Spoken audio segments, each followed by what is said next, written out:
The highway stretched empty in both directions, heat shimmering off black asphalt that cut through miles of scrubland and sage.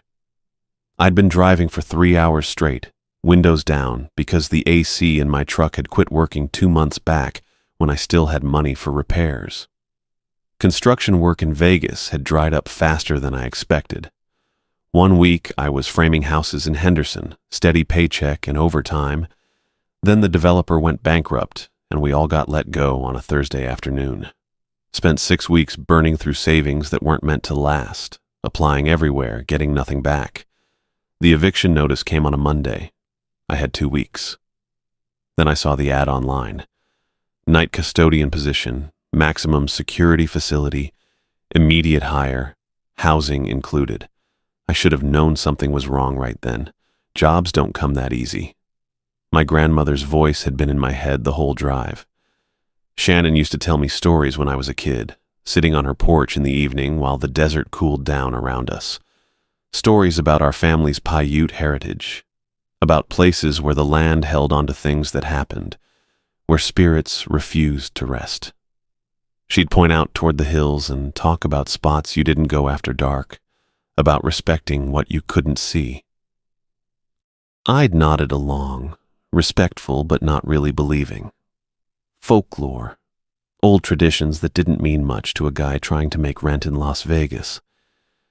Funny how desperation changes your thinking. Blackwater Penitentiary appeared in the distance around 2:30 in the afternoon. The facility rose out of flat desert like something that shouldn't exist out here, all concrete and razor wire catching the sun. Guard towers at each corner, high walls the color of sun-bleached bone. No trees anywhere near it, no vegetation except the sage and scrub that didn't know better. I pulled off the highway onto an access road that hadn't been repaved in years. Felt every crack and pothole rattle through my truck's worn suspension. The guard at the outer checkpoint barely looked at me, just checked my ID against his clipboard and waved me through toward the visitor parking lot. I parked between a dusty sedan and an empty space with oil stains, killed the engine, sat there for a minute. Last chance to turn around. But I thought about the eviction notice folded in my glove box, the $12 in my checking account, the way the property manager had looked at me when I'd asked for an extension. I got out. The heat hit immediately, dry and relentless, different from Vegas heat somehow, emptier. The main entrance sat at the end of a concrete walkway, metal detector visible through reinforced glass doors. Everything about the place felt designed to make you understand you didn't belong here.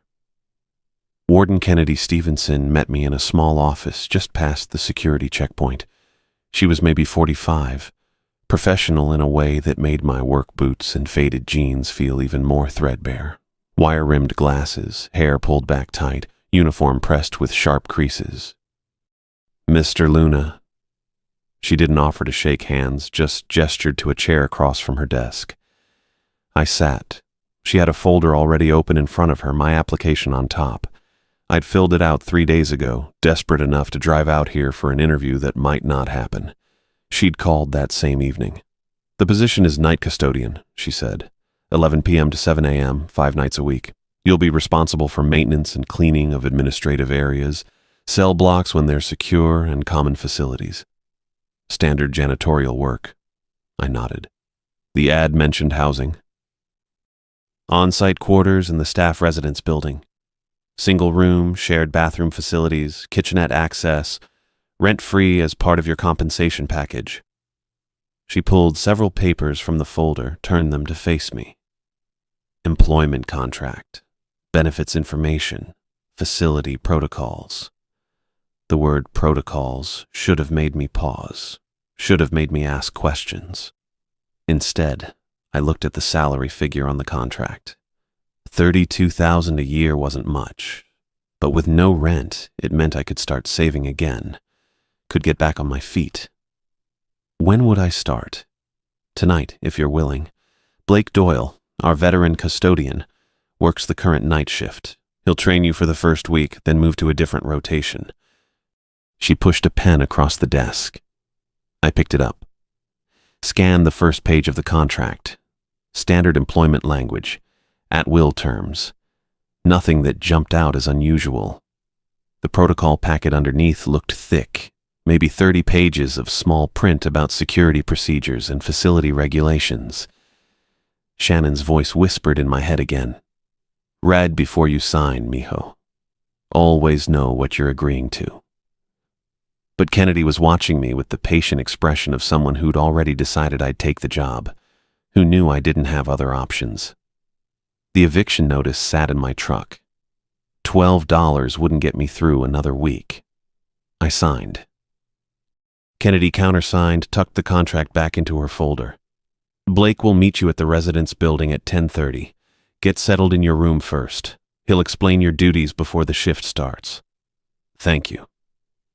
The words came out rougher than I intended. She stood, which meant I should too. Welcome to Blackwater, Mr. Luna. The staff residence building sat on the facility's east side, separate from the main prison blocks but still inside the outer fence. 3 stories of institutional architecture that looked like it hadn't been updated since the 70s. My room was on the 2nd floor, number 207, accessed through a stairwell that smelled like industrial cleaner and old cigarette smoke. The room itself, twin bed with a thin mattress, metal desk and chair, narrow closet, single window with bars on the outside and a view of the parking lot. Shared bathroom down the hall. I'd stayed in worse during lean stretches between construction jobs. I brought my 2 duffel bags up from the truck, unpacked the essentials. Didn't take long. Then I sat on the bed and waited, watching the sun drop toward the horizon through the barred window. At 10:25, someone knocked. Blake Doyle stood in the hallway looking like he'd aged badly and knew it. Stocky build gone soft, thinning hair, eyes that had seen things they didn't want to remember. His custodial uniform hung loose on him, keys jangling from his belt. You're Luna. Not a question. Yeah, Joel. Blake, come on. We need to talk before shift starts. He didn't wait for me to respond, just turned and headed down the hallway.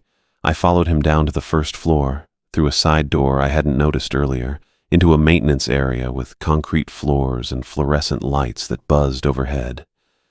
Cleaning supplies lined metal shelves, industrial mops and buckets. Everything organized with the precision of someone who'd worked here too long. Blake shut the door behind us, pulled a folded piece of paper from his pocket. Kennedy gave you the official protocols. He didn't make it a question. Yeah. Haven't read through all of them yet. Doesn't matter. Most of that's standard facility bullshit. Security clearances, which areas you can access, when, how to log your rounds. He unfolded the paper, smoothed it against a workbench. These are the real protocols, the ones that keep you alive. The paper was covered in handwritten rules numbered 1 through 9. Blake's handwriting, I figured, or maybe someone before him. The ink looked faded in places, like the list had been copied and recopied. Read them, Blake said. I stepped closer, scanned the first few lines. The rules sounded like the kind of superstitious bullshit you'd find on the internet. Don't go to certain areas after certain times. If you hear voices, don't respond. If the lights flicker in a specific pattern, leave immediately. This is a joke, right? Blake's expression didn't change. Miguel Long thought so too. He was your predecessor, been working here almost 8 months, started thinking he knew better than the protocols. What happened to him? 3 weeks ago, he heard sounds coming from the basement level. Old morgue area, been closed for years. Protocol says you hear anything from down there, you log it and leave. Don't investigate. Don't go near the access door. Blake's voice dropped lower. Miguel went to check it out instead. Security footage shows him going down the stairs around 2:15 a.m. And? Never came back up. They searched the entire basement level, every room, every corner. Found his flashlight near the morgue entrance still on. Blake tapped the list. These rules aren't suggestions. You follow them exactly, or you end up like Miguel. Blake smoothed the paper flat on the metal shelf, fluorescent light washing out the creases in the handwritten rules. His finger tapped Rule 1. Cell Block D, solitary confinement units. He looked at me direct. You don't clean those during your shift. Ever. I don't care if someone pukes blood all over the floor at 11:30. You log it, you leave it, you come back after 7 a.m. when daylight's through the windows. I nodded. Seemed simple enough. The inmates in solitary... Blake paused, choosing words careful. They're serving long sentences, real long. Some of them don't know they're done yet. My grandmother's voice surfaced in my head. Places where spirits refuse to rest, mijo, where suffering soaks into the walls. Done? I asked. Dead. Blake's face stayed flat, but still there, still pacing, still counting days that ran out 20, 30 years back. You go in during shift hours, they know you're there. They want things, attention, contact, release. He shook his head. We can't give them any of that, so we don't go in. The maintenance room felt smaller, colder. Blake moved to Rule 2. Execution chambers on the east wing, past the medical unit. Old electric chairs still in there, decommissioned since they switched to lethal injection. Sometimes around 1 or 2 a.m. you'll hear singing. Hymns, usually. 3, 4 voices in harmony. Ghosts singing hymns, I said. Heard how it sounded. Whatever they are. Blake met my eyes. You hear it? You lock that door from the outside. There's a deadbolt, old brass one, and you walk away. Don't run. Don't look through the window. Just lock it and go. What happens if I don't? Miguel asked the same question. Blake's jaw worked. I told him I didn't know, and I didn't want to find out. Still don't. The singing stops eventually on its own, maybe 20 minutes, but you need to be gone before it does. I glanced at the paper. Rule 3. Blake tapped it. Any inmate you see in the corridors after midnight needs to show you their wristband. Every living inmate wears one. Orange for general population, red for high security, yellow for medical. You see someone walking around, you ask polite but firm. If they show you the band, you nod and keep moving. If they can't or won't. He paused. You radio Travis Edwards immediately. Security captain, works nights. He'll handle it. And if they don't have a wristband? Then they're not supposed to be walking anywhere. Blake's voice dropped. Because they're not inmates anymore. They're leftovers. Echoes. You report it. Travis logs it. And we all pretend the walls aren't thinner than they should be between here and wherever those poor bastards ended up. Rule 4 covered the administrative wing. Phantom footsteps, Blake said, heavy boots marching regulation paced down the corridors between 2 and 4 a.m. Officer Alan Neal, killed in '87 during a transfer gone wrong, took a shank to the chest in the north corridor, bled out before the medics arrived. Alan still walks his patrol, Blake said. Same route, same timing, every night. You'll hear him coming, boots on linoleum, keys jangling on his belt. You step aside, face the wall, wait till he passes. What if I don't? Then he knows you're there. Blake's expression went hard. And he might think you're an inmate out of position. Alan was thorough when he was alive. Death didn't change that. Rules 5 and 6 blurred together. Don't use the service elevator between midnight and 3 a.m. Something about the cables in the shaft and a maintenance worker who fell 4 stories back in the 90s. Blake's voice flattened when he explained it, words coming automatic, and I didn't push. Rule 7.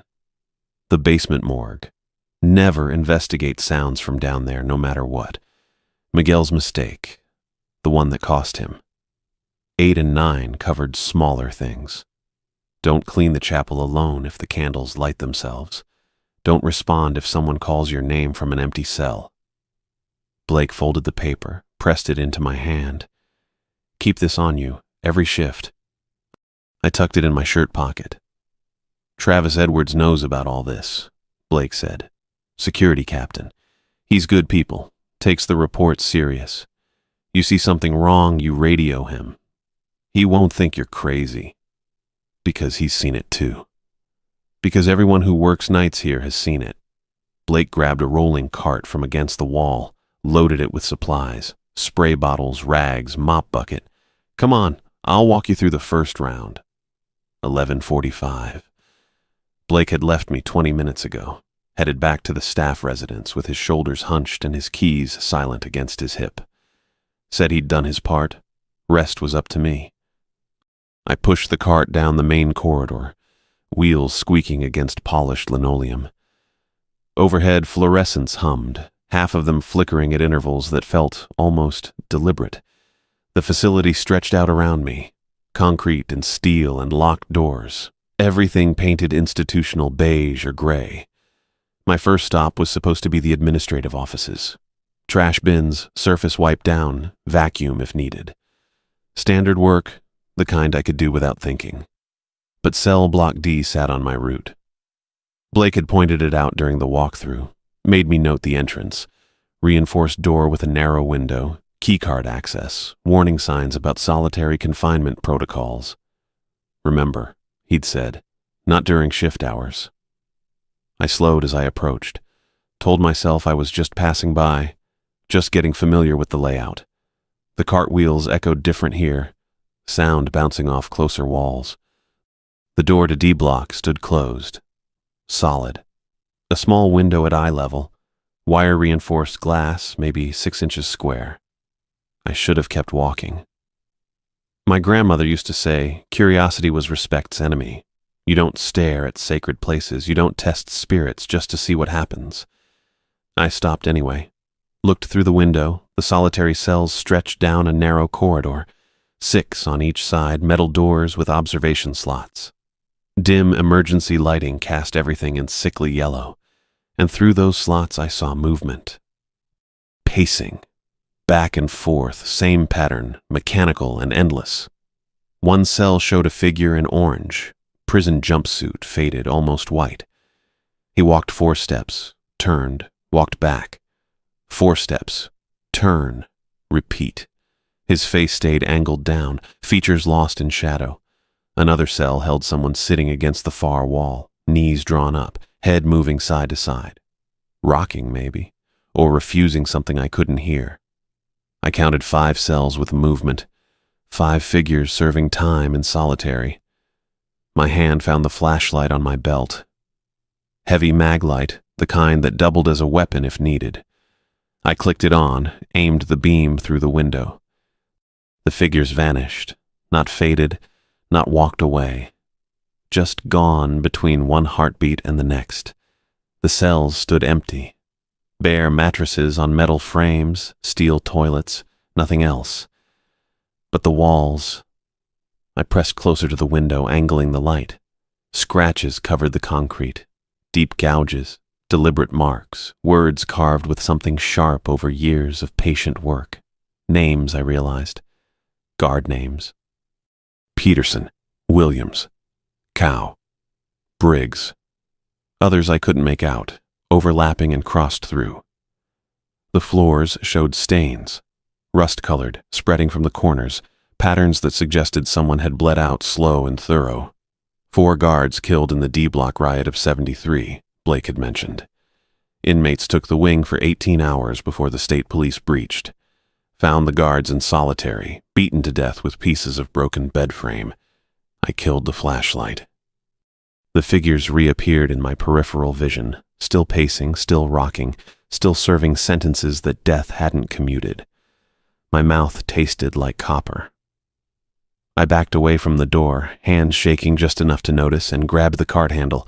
Administrative wing, trash bins, normal work.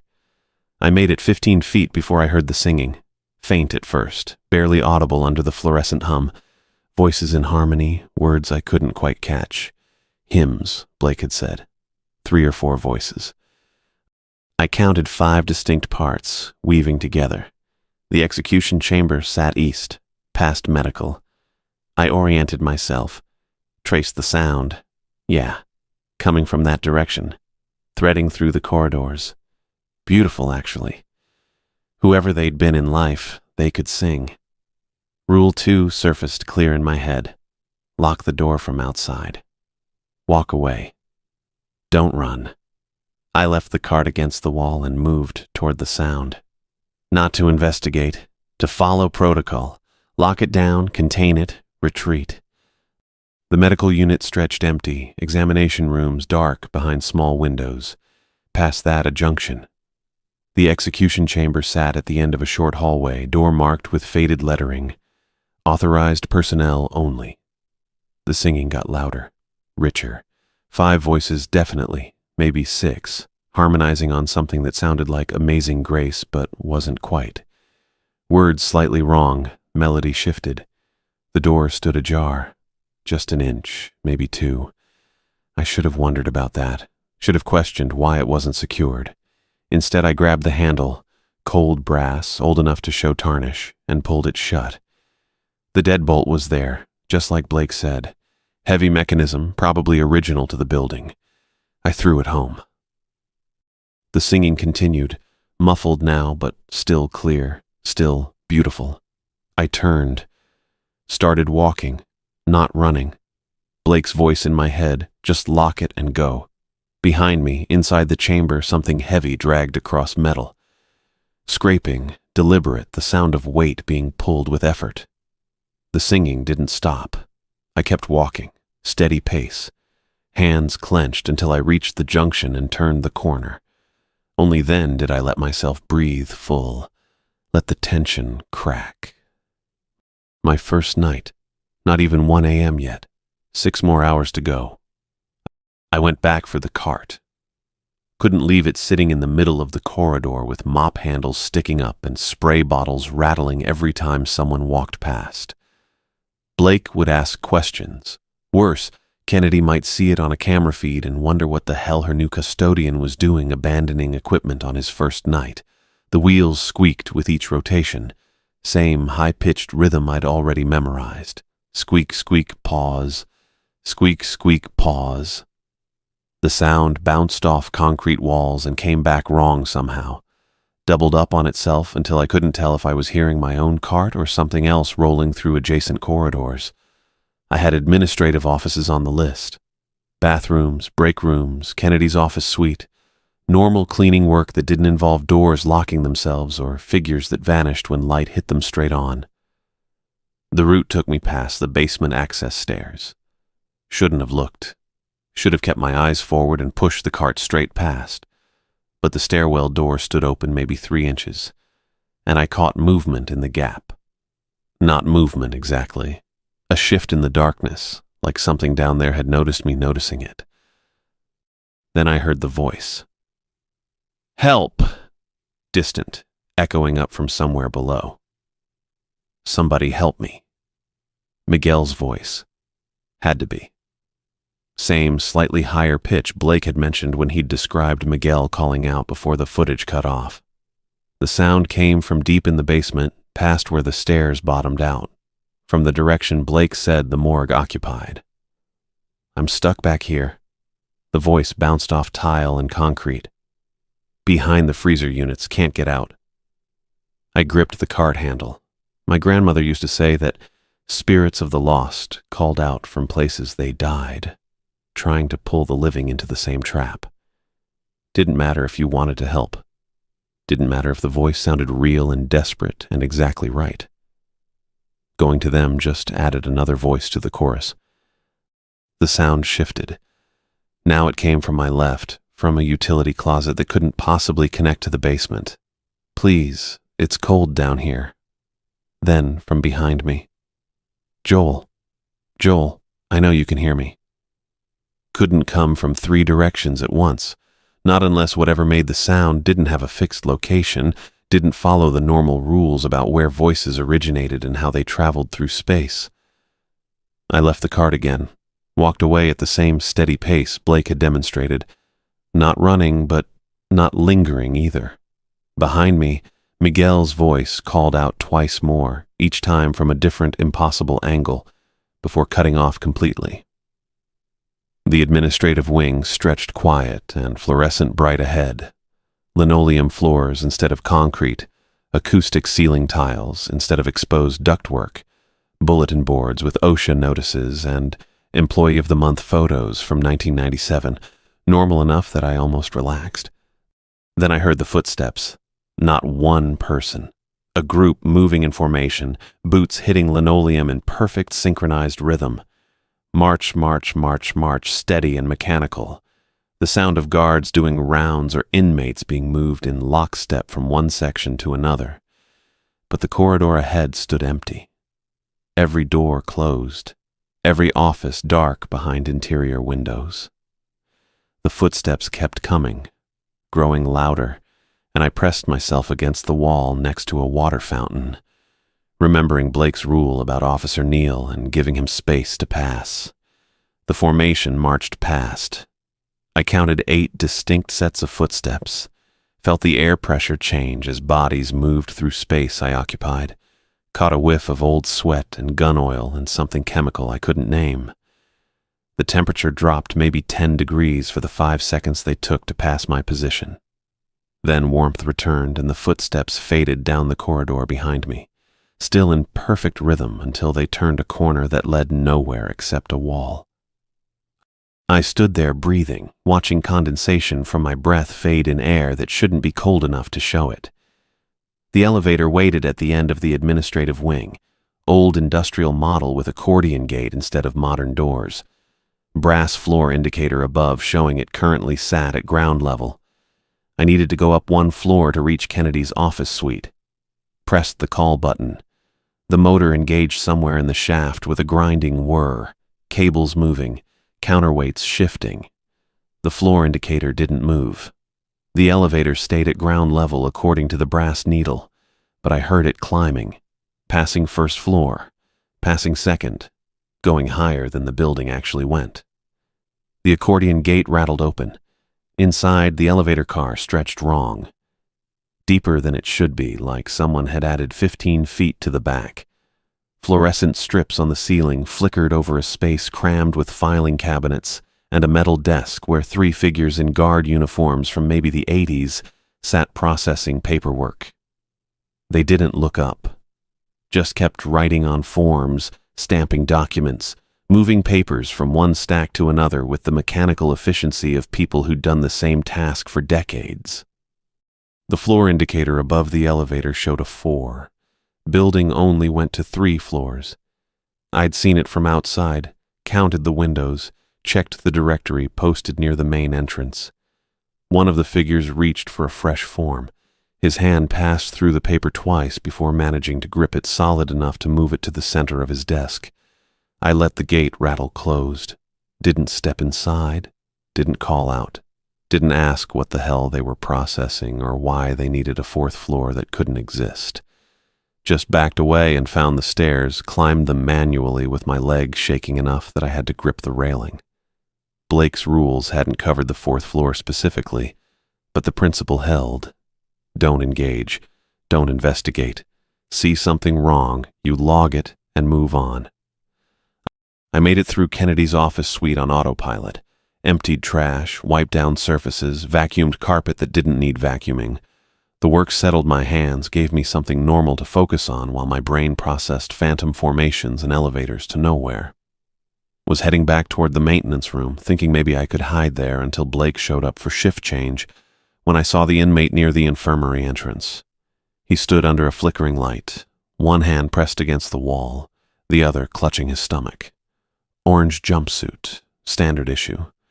Dark hair, lean build, maybe mid-30s. Pale in a way that read sick, rather than just prison pale. "Hey." His voice came out rough. "Hey, I need medical." I stopped 10 feet back. Checked my watch. 2:30 in the morning.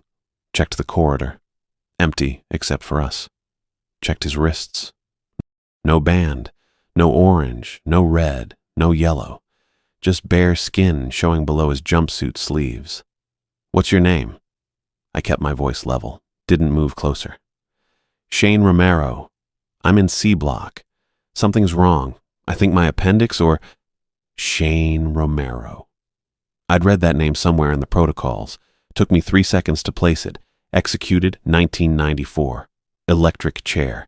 Blake had mentioned him specifically as one of the ones who came back, who tried to trick new staff into letting them through locked doors or accessing areas they shouldn't reach.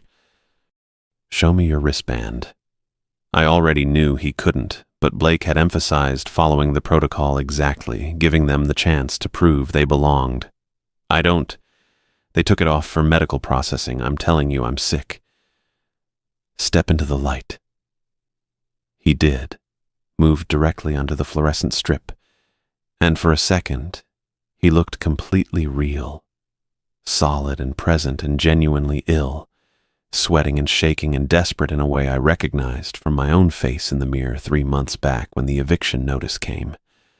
But I made myself look closer, made myself check the details instead of accepting the surface. His jumpsuit showed scorch marks, small ones around the collar, larger patches on the shoulders and chest where fabric had burned and melted and somehow repaired itself into a mockery of prison uniform. The orange had faded to brown in spots, edges crispy in a way laundry couldn't explain. His wrists, where I'd looked for the band. Rope burns circled both of them, deep grooves in flesh that wept clear fluid instead of blood. I can't let you into medical, I said. You need to return to your cell. I'm dying here. Shane Romero was executed in 1994. The words came out steady despite my pulse hammering in my ears. You're not an inmate. You're not getting past me. His face changed. Started at the eyes, whites going yellow, then gray, then black as the flesh around them loosened and pulled away from bone. His cheeks hollowed, skin peeling in strips that curled back to reveal muscle gone rotten beneath. The jaw dropped open too far, hinges separating, and I watched his tongue darken and shrivel while he screamed at me with a voice that echoed from a throat already collapsed. I stood there frozen, watching Shane Romero's executed face decompose in the fluorescent light, his skull emerging inch by inch from flesh that no longer remembered how to hold its shape. Shane Romero screamed. The sound tore through the corridor, rattling in my chest. Not human anymore. Something that came from a throat full of voltage and charred flesh. Something that had been screaming for 30 years in whatever hell electric chairs sent people to. Every fluorescent fixture in the corridor exploded, not one by one, all at once.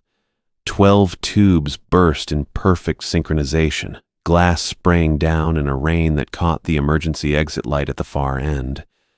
The sound was massive, 12 shotgun blasts compressed into a single crack that left my ears ringing. Sparks cascaded from the ceiling fixtures, white and orange against the sudden darkness, arcing across exposed wiring before dying out. The scorch marks appeared on the walls. Black streaks radiated outward from where Shane had been standing, spreading across the concrete in patterns that looked almost deliberate. The marks climbed 8 feet up both walls, carbon shadows that reminded me of burn patterns I'd seen on job sites after electrical fires, except these were shaped wrong, too symmetrical, too precise. The smell hit me, ozone and burning meat, the same smell that had been coming off Shane's decomposing face. I backed away from where the figure had stood moments before. My boots crunched on glass. The corridor stretched behind me, lit only by that single emergency exit sign 40 feet down. Red light barely penetrated the darkness between us. The scorch marks were still visible, though, darker patches against dark concrete, radiating from an empty spot on the floor. Shane was gone. Just gone. No body, no ash. Nothing but those burn patterns and the chemical stink hanging in the air. My hands were shaking. I noticed because I was still holding the mag light, and the beam was dancing across the walls, catching on fragments of shattered fluorescent tubes scattered across the floor. I tried to steady my grip, but my fingers wouldn't cooperate. The flashlight beam kept jerking, kept finding those scorch marks. I should have gone back to the maintenance room, logged the incident, followed protocol. Instead, I kept walking. My cart was somewhere behind me. I'd abandoned it when I'd first encountered Shane. My cleaning route was shot to hell. but my feet kept moving, carrying me deeper into the facility on pure momentum, and I didn't have the presence of mind to stop them. The corridor branched. I took the left fork without thinking, following the gentle curve past darkened administrative offices. My maglite picked out familiar landmarks, the water fountain where I'd pressed myself against the wall when the phantom guards marched past, the bulletin board with staff schedules and safety notices, the heavy door leading to the records archive. The chapel entrance appeared on my right. I'd been walking on autopilot, but the sight of that door stopped me cold. Double doors, solid oak, older than the rest of the facility. A small window set at eye level. Wire mesh reinforced between two panes of glass. Light spilled through that window. Warm, flickering, candlelight. Blake's Rule 8 surfaced in my memory. Don't clean the chapel alone if the candles light themselves. Walk away and log it. I should have walked away. My grandmother Shannon used to tell me that curiosity was how spirits tested you. They'd show you something impossible, something beautiful or terrible, and wait to see if you'd step closer. The smart ones walked away. The dead ones always took one more step. I took one more step. The maglite beam hit the window at an angle, and I pressed my face close to see inside. Dozens of executed inmates knelt in prayer formation. They filled every pew, 6 rows deep, all facing the altar. Orange jumpsuits, all of them. Their heads were bowed, hands clasped, postures perfect. The candlelight came from hundreds of candles, lining the walls, clustered on the altar, sitting on the floor between the pews. None of them had been there during my orientation tour this afternoon. The chapel had been empty then, just wooden pews and a simple altar with a cross. The cross was still there. But something massive moved behind it. A shadow. Too large for the space, too dark for the candlelight to penetrate. It shifted back and forth behind the altar with a slow, deliberate rhythm. Left, right, left, right. The movement made my eyes hurt, made my brain try to reject what I was seeing because the geometry was wrong. The shadow was too tall for the ceiling height, too wide for the chapel walls. The inmates were chanting. I couldn't make out the words through the door, just a low, rhythmic murmur that rose and fell. 50 voices, maybe 60, all synchronized. The sound had a texture to it, something that pressed against the door and leaked through the cracks around the frame. My hand was on the door handle before I realized I'd moved. The brass was ice cold. Frost formed on my palm where skin met metal, and I jerked back. The chanting continued, unchanged. The candles kept flickering.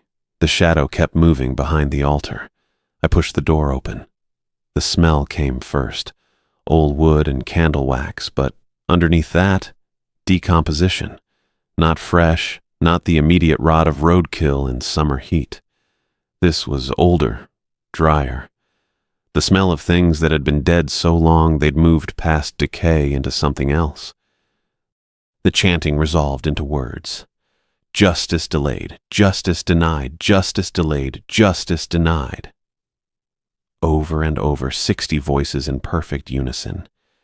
The inmates didn't turn to look at me, didn't acknowledge the door opening, the light from my maglite sweeping across their backs. They just kept chanting, kept swaying slightly in their pews, hands clasped and heads bowed. I stepped inside. The door swung shut behind me on its own. No wind, no mechanism, just a slow, deliberate movement that ended with a soft click. The shadow behind the altar stopped moving. It turned toward me. I felt it turn even though I couldn't see eyes, couldn't see a face. Just that massive darkness that shouldn't fit in the space it occupied, focusing its attention on me with the weight of a physical thing. One inmate stood, 3rd row, left side. He rose smoothly, his movements too fluid, and turned to face me. His head was partially severed. The cut went from his left shoulder up through his neck, stopping just below his right ear.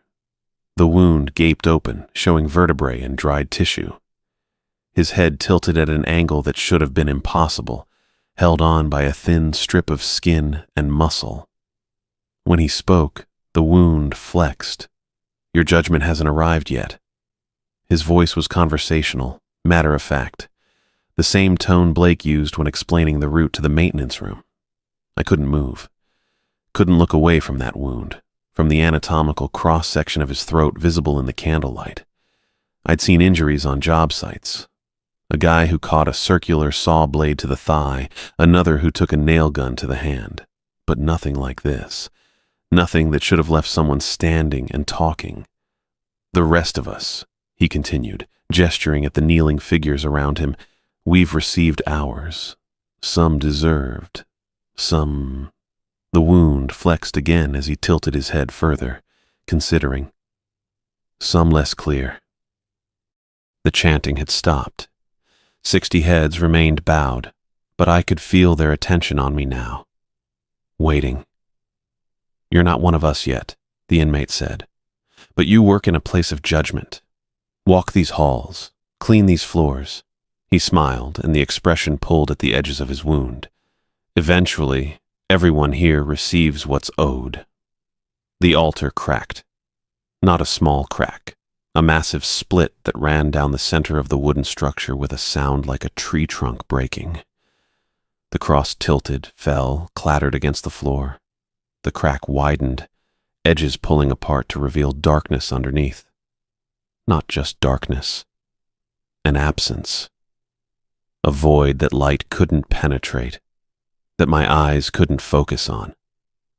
The crack kept spreading, kept widening, and I realized there was no floor beneath the altar. Just that endless pit, that absence of everything opening up like a mouth. The chanting started again, louder this time. "Justice delayed, justice denied, justice delayed, justice denied." 60 voices all turned toward me now. The inmates had raised their heads, and I could see their faces in the candlelight. Execution scars, rope burns, bullet wounds, scorch marks from the electric chair. Every method the state had used over the decades, written on their flesh. The pit was still widening. I fled. Spun toward the door, grabbed the handle, yanked it open. The chanting followed me, growing louder, the words blending into a roar that wasn't quite sound. More like pressure, like something physical pushing at my back. I ran. Down the corridor, past the administrative offices, my maglite beam bouncing wildly across walls and floor. The chanting pursued me for 50 feet, 60, then cut off abruptly. The silence was worse. Just my footsteps and my breathing and the blood pounding in my ears. I stopped at the junction where the corridor branched toward the cell blocks. My hands were still shaking. Worse now. I pressed my back against the wall and tried to breathe. Tried to think. The protocols weren't just superstitions. The understanding settled into my chest, cold and certain. Blake's handwritten rules, the ones he'd given me with such urgency. They weren't folklore or veteran hazing. They were boundaries, actual functional boundaries that kept me safe from whatever the hell was happening in this facility. Miguel had ignored Rule 7. Investigated sounds from the basement morgue. Security found his flashlight but never found him. I'd followed Rule 3. Checked Shane Romero's wristband, recognized the name from Blake's warnings, refused him access. Shane had screamed and exploded the lights, but I'd walked away intact. I'd violated Rule 8, entered the chapel when the candles had lit themselves, and I'd barely made it out. My grandmother's stories came back to me. Shannon sitting on her porch in the evening, braiding her gray hair, telling me about places where spirits refused to rest. Places where violence or injustice or sheer human suffering soaked into the ground, into the walls, until the boundary between the living world and whatever came after wore thin. "Some places remember," she'd said. "Remember what happened there, what was done there. And the spirits caught in that memory, they can't move on, can't rest. They just repeat and repeat, trying to resolve something that can't be resolved. I'd thought it was folklore. Stories from the old days, metaphors for historical trauma. But I was witnessing exactly what she'd warned about. I stood at the junction leading to the cell blocks, breathing hard, understanding the protocols differently now. They weren't superstitions. They were boundaries that kept you on the living side of something very thin. My clipboard showed the basement morgue as permanently sealed. Administrative note dated March of last year, Kennedy's signature at the bottom, red stamp across the work order that read, "Area closed. No custodial access required." But I'd heard Miguel's voice down there, heard something moving in that darkness. The basement access door stood 3 inches open, same as earlier. I'd walked past it then, following protocol. Rule 7. Don't investigate sounds from the basement morgue. I pulled the folded paper from my shirt pocket, Blake's handwriting clear under the corridor's fluorescent light. Rule 7 in black ink, underlined twice. Miguel's fatal mistake spelled out in 15 words. My grandmother Shannon used to say that some places hold on to death different than others. Places where the boundary wore thin from violence or suffering, where spirits got stuck repeating their trauma because they couldn't move forward or back, just caught in the moment of their worst pain, playing it over and over. I dismissed it as folklore, stories to teach respect for burial sites and sacred ground. The basement door stood open. My paperwork said sealed. Someone was lying, and I needed to know which version was true. I pushed the door wider. It swung on silent hinges, recently oiled despite being permanently closed. The concrete stairwell descended 15 feet, lit by a single caged bulb at the bottom that cast everything in yellow-gray. I started down. Each step echoed wrong, bouncing back too quick from walls that felt closer than they looked. The temperature dropped 10 degrees by the time I reached the bottom. My breath came out visible, small clouds that hung in the still air before dissolving. The basement corridor stretched 40 feet, doors on both sides with small wire-reinforced windows. Storage rooms, old maintenance areas, supply closets with inventory tags from the 80s. At the far end, a wider door with morgue stenciled in faded black letters. No crime scene tape, no official seal. Just a door that should have been locked if the paperwork told the truth. I reached for my radio, thumb on the call button. Stopped. What would I say? That I'd violated Rule 7 because my clipboard didn't match reality?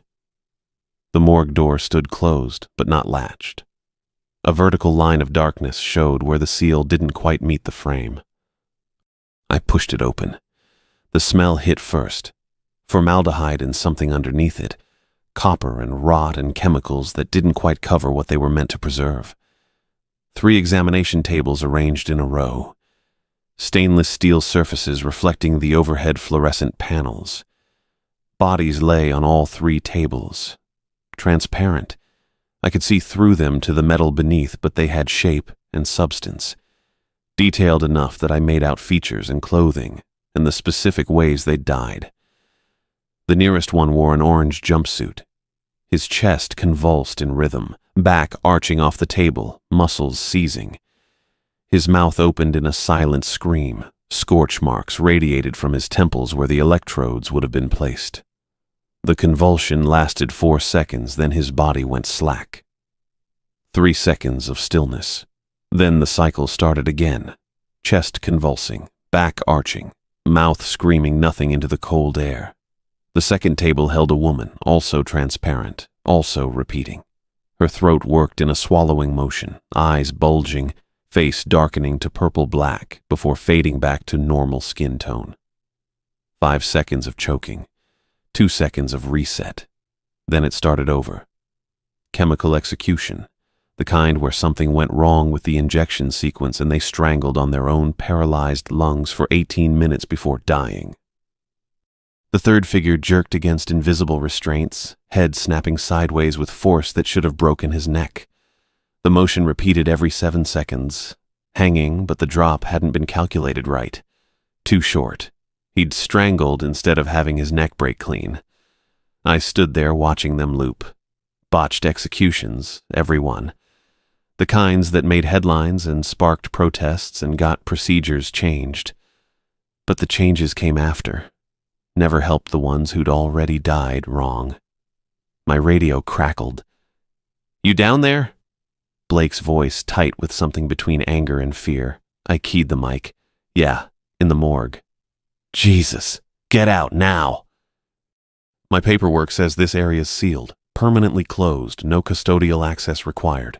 Static for 3 seconds. "What are you seeing?" I described the 3 tables, the transparent bodies, the loops they couldn't escape. More static. Blake's breathing came through rough. "The paperwork lies. Kennedy updates it every year, keeps marking it sealed so new hires won't go down there. But the morgue's still active, still holding what it held. Which is what? You know where you are? The land under this facility?" My grandmother's voice came back. Stories about the valley, about the places her people considered sacred, because that's where spirits gathered when they couldn't rest. Burial grounds and massacre sites, and anywhere enough suffering happened that the boundary got worn too thin to hold. "Paiute burial ground," I said. "Part of one. The prison got built here in '53 because the land was cheap and remote. Nobody cared about sacred ground back then, or they cared and built here anyway because it was convenient. Then they added the execution chamber in '68. Been carrying out death sentences here for 56 years. The figure on the first table convulsed again. 4 seconds of electrical current that never stopped flowing in whatever place he existed. Executions on sacred ground where spirits already gathered, I said. That created something. A convergence. That's what Miguel called it before he disappeared. All these unresolved deaths stacking on top of burial sites that were already spiritually active. The prison for the living sits right on top of a prison for the dead, and they overlap in places. The execution chamber, cell block D, where the riot happened, this morgue. Anywhere enough people died with anger or injustice or unfinished business. The woman on the second table choked silently. Her eyes found mine for half a second before the reset came. They see me, I said. They see everyone. They're still experiencing their deaths, but they're aware enough to know they're stuck. That's the worst part. It's not just replaying. It's replaying while they're conscious of the loop. I thought about the inmates in the chapel, the massive shadow behind the altar, the crack that opened into void. Justice delayed. Justice denied. They'd all received their judgments, deserved or not, and now they couldn't move past them. Previous custodians tried to help them, Blake said through the radio. Miguel wasn't the first. Back in '74, a guy named Chen went down there with a priest. They found Chen 3 days later in cell block D. No memory of how he got there and no priest with him. In '89, someone tried burning sage through the whole basement level. Fire suppression system kicked on, flooded everything, and when maintenance pumped it out, they found her work boots sitting empty in front of the morgue door. Just the boots, laces still tied. The figure on the third table jerked against his invisible noose. 7 seconds, regular as a clock. Every protocol in that list represents someone who tried to investigate or help or fix what was happening here, Blake continued. And every single one of them either disappeared or barely got out. The rules aren't about being cruel or ignoring suffering. They're about accepting that some things can't be resolved. Your job isn't to help these people. It's to maintain the boundary between the living side and the dead side, so they don't bleed together more than they already have. I looked at the 3 transparent figures, locked in their worst moments forever. My grandmother would have said they needed proper burial rites, prayers in the old language, tobacco offerings, and respect for the dead. But Blake was right. I wasn't here to fix this. Nobody could fix this. The facility had spent 56 years executing people on sacred ground where the boundary was already thin, and that convergence had created something that couldn't be undone. The protocols existed to keep staff alive by teaching them not to engage, not to investigate, not to try helping what couldn't be helped. The only role I could serve was maintaining separation, following the rules, keeping the living world and the world of condemned spirits from collapsing into each other completely. I backed toward the morgue door, watching the loops continue. The protocols weren't cruelty. They were the only wisdom anyone had managed to extract from decades of loss. I stayed in that basement corridor for another minute, radio silent in my hand, breath visible in the cold air. Blake hadn't said anything else after explaining about the convergence. Didn't need to. The 3 figures on those examination tables kept cycling through their deaths, and I kept my feet moving toward the stairs. The climb back up felt longer than the descent. Each step echoed different now that I understood what I was hearing. Not just sound bouncing off concrete, but something traveling between layers of a place that existed in multiple states simultaneously. Living facility, spiritual wound, prison for both the breathing and the condemned. My watch showed 4:38 when I reached the ground floor, 2.5 hours left on my shift. I pulled the basement door shut behind me and heard the latch click into place with a sound like finality, though I knew now that latches and locks meant different things down there than they did up here. The cleaning cart still sat where I'd left it near the darkened administrative corridor.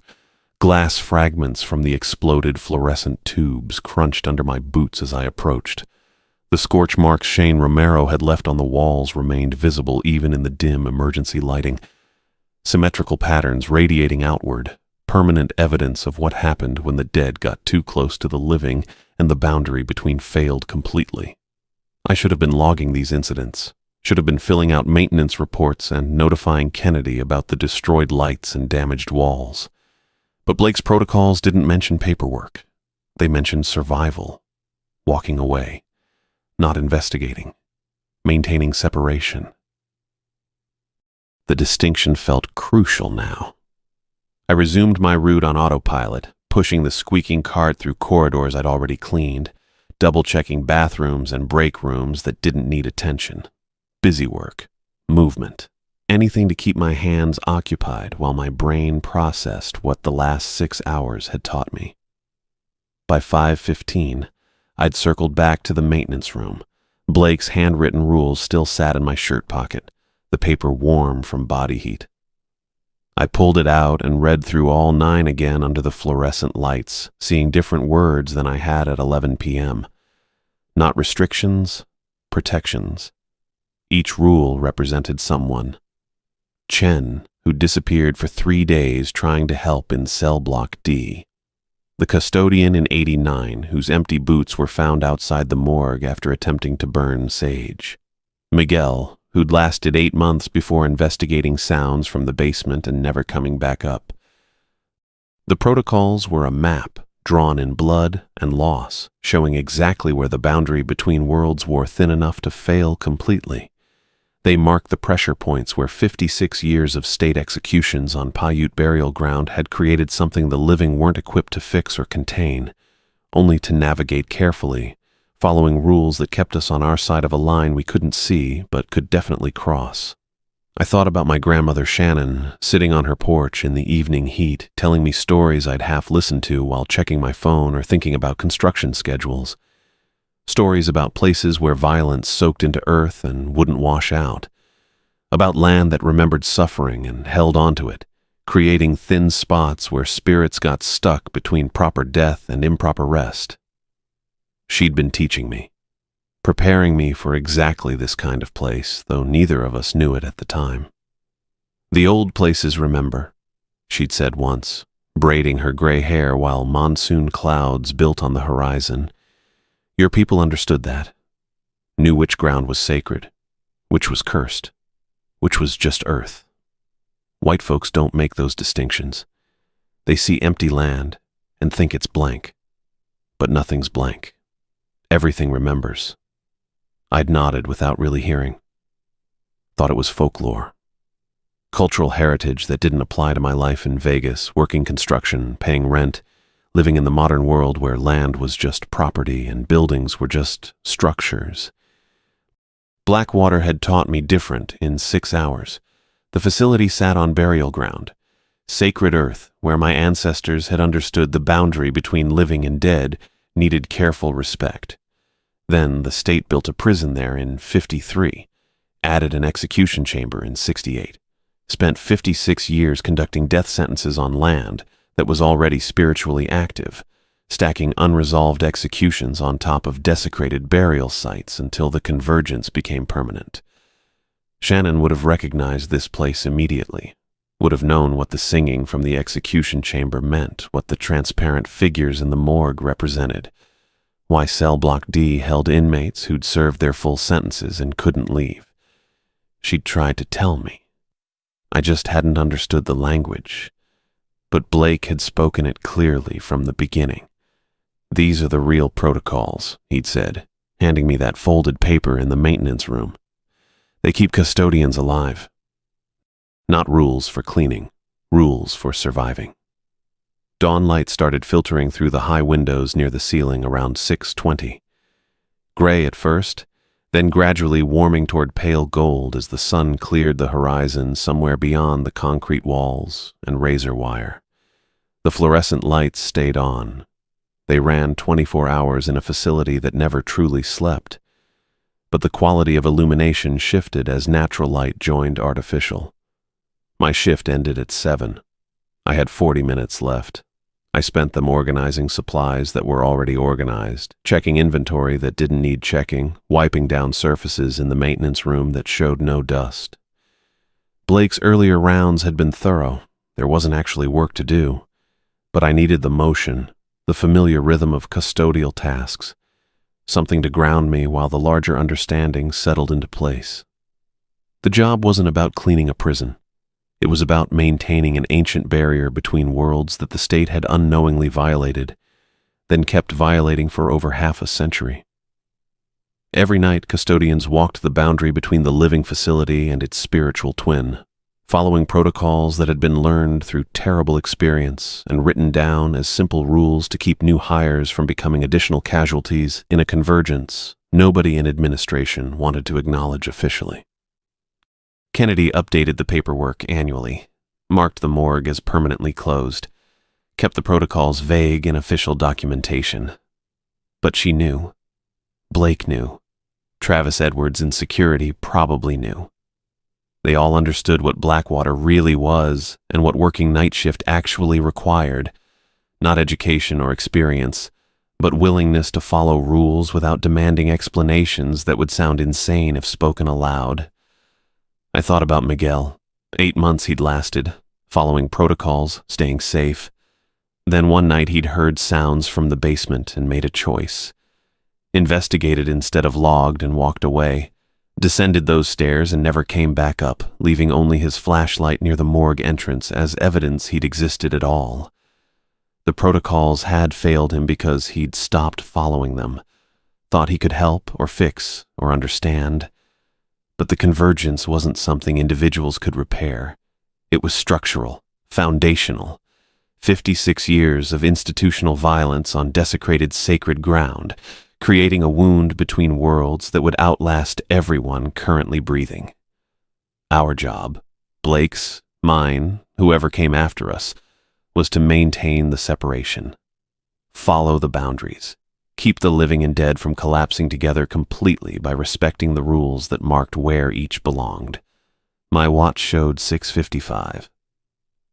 I pulled out Blake's paper one more time, reading through the 9 rules with full comprehension now. Each one a lesson purchased through loss. Each boundary a protection earned through someone's disappearance or trauma or narrow escape. I folded the paper carefully and returned it to my shirt pocket. I knew I'd continue working at Blackwater, knew I'd follow every rule precisely, maintain every boundary exactly as instructed. The job paid $32,000 annually with free housing, which solved my immediate financial crisis. But that wasn't why I'd stay. I'd stay because someone needed to, because the barrier required maintenance and the protocols required carriers. People willing to learn them, follow them, eventually teach them to whoever came next. The work was necessary in ways that had nothing to do with paychecks and everything to do with keeping a spiritual wound from spreading beyond the concrete walls that currently contained it. Shannon's people had always understood places where spirits refused to rest, had known how to recognize them, respect them, maintain proper boundaries around them. That knowledge had passed down through generations in stories I'd dismissed as folklore. But I carried it now, understood it, would use it to survive and maintain what previous custodians had learned to respect through blood and tragedy. The role was guardian, not janitor, threshold keeper, not maintenance worker. I accepted that as 7 a.m. arrived, and my first shift ended with me still breathing, still sane, still on the living side of a boundary I'd learned to see.